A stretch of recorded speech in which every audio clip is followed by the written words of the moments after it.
Avui ha estat un dia especial per als aficionats del bàsquet a Olesa amb la presentació oficial de l'equip penya barcelonista d'Olesa, Los Soberanos, que ha tingut lloc en un partit amistós entre els veterans d'Olesa i els veterans d'Esparreguera. El partit ha començat amb un ritme sorprenent, amb tots dos equips demostrant un gran nivell i oferint als aficionats un arrencament vibrant. Muy bien, una cosa muy buena y bueno, el deporte de Olesa, ¿no?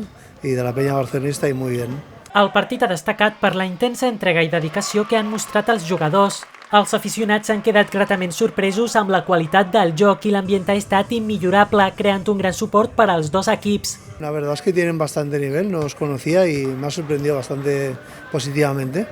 Amb un final emocionant, el partit amistós ha deixat un bon sabor de boca entre els assistents, una gran jornada de bàsquet que ha servit per demostrar la passió i l'esperit competitiu dels veterans. A més, a la una s'ha organitzat una trobada gastronòmica a l'Escorxador on els assistents han pogut gaudir d'un bon àpat i compartir impressions sobre el partit. Ahora tenemos una comida al escuchado, sí, para celebrar el evento. Amb el suport incondicional dels aficionats, la penya barcelonista d'Olesa promet un futur brillant i apassionant en el món del bàsquet.